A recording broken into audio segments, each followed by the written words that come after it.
Uqbat ibn Amr, he asked the Rasul sallallahu alaihi wasallam, what will give me success? What will give me safety? And the Rasul sallallahu alaihi wasallam, he gave three very, very brief replies. Rasul sallallahu alaihi wasallam, he said, number one, amlik alayka lisanak. Learn how to control your tongue. One day, Umar ibn Khattab walked in the masjid and he saw Abu Bakr radiallahu anh holding his tongue. So he just says, like, what are you doing? Why are you holding your tongue? He goes, this thing has put me in so much trouble. How many households have been destroyed because of a tongue? How many communities? Imam Shafi has a poem where he says how many people are in the graveyard because of their tongue. So Rasul sallallahu alaihi wasallam, he says, amlik alayka. An interesting thing about the Arabic in this is he says alayka, as if it's against you. Protect yourself against this thing that will really mess up your life if you don't control it. Imam Shafi also said if there's anything that deserves to be in jail for a long time, it's the tongue. So just the first advice is that the aql should be in front of the tongue. What happens often is that the tongue speaks and then we go, oh,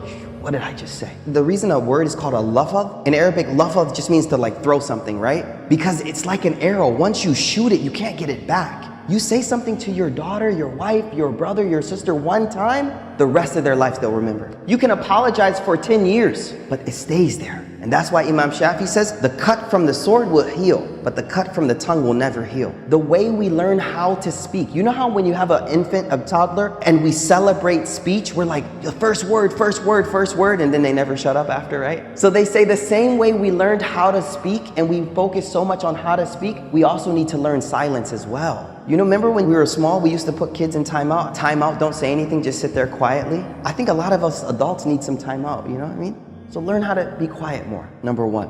Number two, Rasul sallallahu alaihi wasallam said, "Wal yasa'ka baytuk." Beautiful advice. Make your house enough for you. Meaning, make the house a place that you're comfortable being. Being there, being with your children there, being with your wife there, being with your family. Just make your house comfortable for you, enough for you. Not this mentality that we always have to be outside of the house. No, be at home. There's less fitna at home. You go to the masjid, salli, back to the house. Go back. Be there, be with your family. We all know the incident of ifk. Ifk was when our mother Aisha radiallahu anha was accused of fornication. And rumors about her had spread throughout the community. And we could imagine how that would feel to be someone like Aisha in that state where everyone is talking about something. And then I want you to imagine you're her father, Abu Bakr. Like, what would it feel like to be a father of that type of rumor spreading around community? The hadith tells us that Aisha, first of all, didn't find out about the rumor for a while. When Aisha radiallahu anha found out, she immediately asked the Rasul sallallahu alaihi wasallam, could she go back to her mother and father's house? So Rasul sallallahu alaihi wasallam said, yeah, go. When she walked in the door, she was very distraught. And the hadith says, she walked in the house and her mother saw her face and she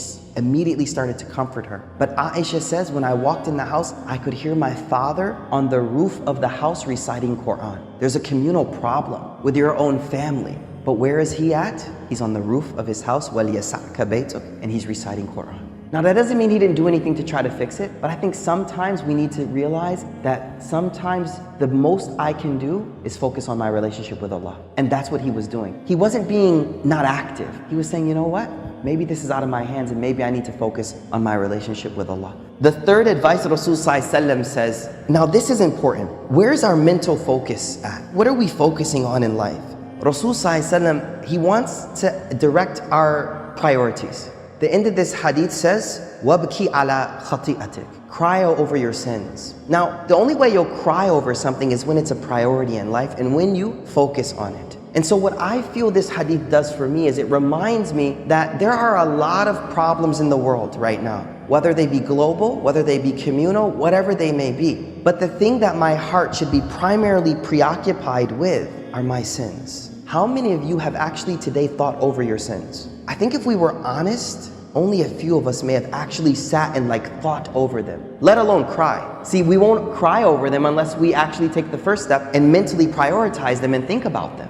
One of the major problems we have is we're focusing on other people's uyub and not our own faults. So let your own faults preoccupy you from the faults of other people. Focus on your own ma'asi, your own sins. So 3 things. Number 1, let's control our tongue. Think about what we say. Number 2, be comfortable at home. Number 3, focus on your sins. Go to sleep, think of what did I do today? And say, Ya Allah, there's a lot I did wrong today. Wrap that up. Don't go to sleep with that staying there. Don't go to sleep with those sins just sitting there. No, before you go to sleep, do that tawbah, clean those out, inshallah. May Allah subhanahu wa ta'ala give us tawfiq.